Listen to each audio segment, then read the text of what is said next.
As of April 2025, there's a lot of big changes that has just hit the UK immigration and visa system, from increased visa fees to employers' requirements. Whether you're planning to move to the UK to study, to work, or you currently live in the UK, these new changes can actually affect you.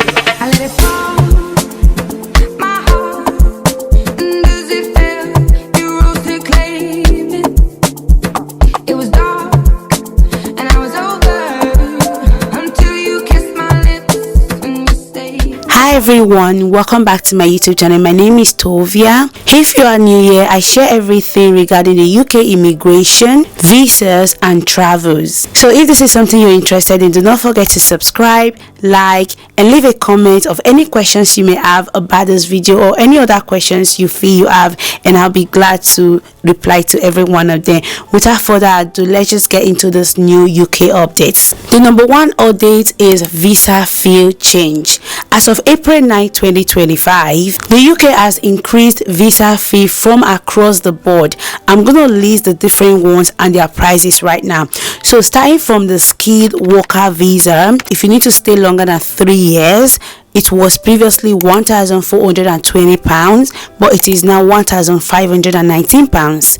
We have the skilled worker visa again. If you're staying less than 3 years in the UK, the new price is £827. We also have the spouse or partner visa, which is now £1,048. We also have the student visa, which is now £490 if you are applying outside the UK. So if you need to move to the UK and you want to apply for any of those visas I have listed as of right now, you need to budget properly and make sure that you have enough funds to cover your visa fees, your surcharge fees, your ticket fees, your accommodation fees and many other fees that is going to apply. So you need to think and again budget properly if you need to come to the UK. There are more fees that has increased. I will leave a link on the description box. I will take you directly to the UK government website so you can see all of those new fees and so you can make note of them as well. So the second new update that has changed is new cost for employers. So if you're a UK employer and you want to sponsor any foreign workers to the UK, the fees has now increased. So basically you will be facing higher costs for you to be able to bring any foreign worker to the UK. Now I'm going to just give you guys the cost. Again, the COS, which is Certificate of Sponsorship for any skilled workers, previously it was £239, but right now it is £525. So again, take note if you're an employer that is planning to bring any international worker to the UK. And also for global business mobility routes, this is now £298. This could affect so many companies because now a lot of them won't consider bringing in any more foreigners to the UK for work. They can rather just look for people they can train here and give them the job. Like I said on my other video, the UK is tightening their immigration system just so they don't keep bringing people into the UK that are not appreciative of coming to the UK, that are not coming to the UK for a good purpose but rather to do other things. So a lot of changes are taking place to stop a lot of unnecessary migration to the UK. So moving to the next one, which is the care sector sponsorship changes. Now the care sector employers in England are now required to prove they have tried recruiting domestically before sponsoring foreign care workers. So what does this mean? Previously, any care company can wake up today and be like, let us go ahead and sponsor anyone outside of the UK. So they can say, let's pick someone from Nigeria. They see your CV, they love it that you are very skilled, and then they will bring you to the UK to work for them. However, the laws has not changed. Before they can do that, they need to prove to the UK that they have tried domestically. They have at least gotten different CVs from different people in the UK and see that these people do not meet their requirements before they can now go abroad to get somebody outside the UK.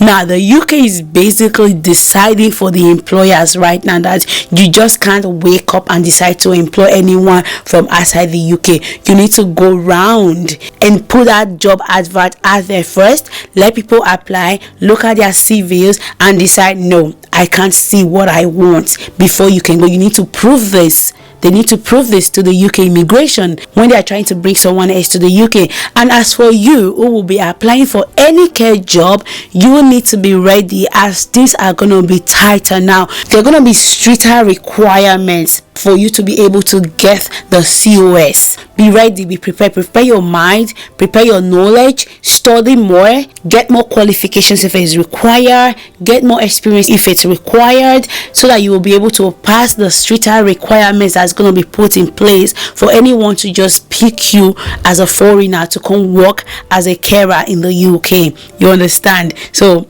everything is going harder right now. So the next change that the UK has put in place is the ETA, which is electronic travel authorization. So the ETA is now live. If you are from a visa exempt country like the US or EU and you are visiting the UK for under 6 months, you now need an ETA. Let me just break this down. Previously, if you all know me, I came from the EU, and before I eventually moved to UK in full, when I used to travel to the UK, I never needed the visa.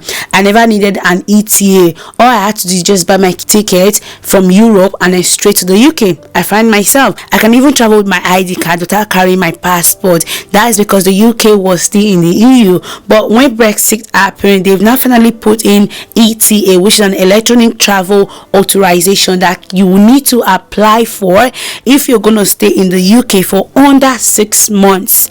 Okay, so if you're staying for 1 day, 2 days, you still need to get your ETA, as long as you stay for under 6 months in the UK together. And the cost of the ETA right now is £16, and this will be valid for 2 years period, and you can apply online before you travel. So if you are a tourist, this also applies to you, or if you're coming for a short business trip, this also applies to you. You need to get an ETA for you to be able to now come to the UK. You can't just wake up tomorrow, buy your ticket from Europe and then travel to the UK. You need to get an ETA online before you can travel to the UK, even as a tourist. Moving to the next change that is taking place in this April 2025 is delayed immigration blueprint.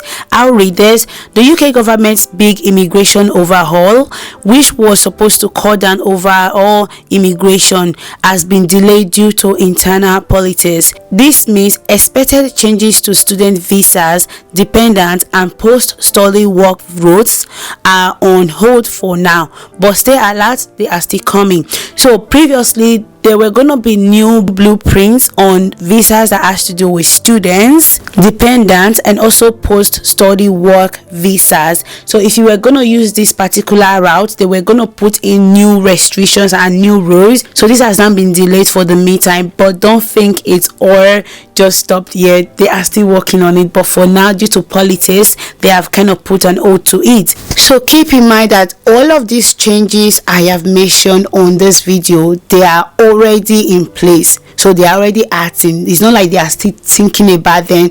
They've all been signed as of April 9, 2025. So what does this mean for you as a skilled worker, as a student, as a dependent coming in the UK, or just tourist, anyone coming to the UK in general? What this means for you is you need to be prepared. You need to have all the required finances, all the required documentation for you to be able to come to the UK, because when you make your application, they are going to look into those new updates that they've put in place, and once they check your visa application that you do not meet all of these new requirements, you're still working with the old requirements for getting those new updates, your visa will be denied. So in order not to get your visa denied, just make sure that you have all of the documents ready before you do your application. So I've also made a new video where I talked about the UK Indefinite Leave to Remain, which is the ILR. They've made a lot of new changes, so make sure you go see that video if you want to apply for the UK ILR. It is very, very important that you see that video. So that is where I'm going to end this video. If you have any questions for me or anything you do not understand from this video, please leave a comment below and I will try my best to reply all of your comments. And if there's any video you would like me to make next to answer any questions that you're having issues with, please comment below and I'll be happy to make a video on it. If you did enjoy this video, please subscribe, like and share. I share everything related to the UK immigration and visa policies and new updates. So subscribe and see you on my next video. Thank you so much and bye bye for now.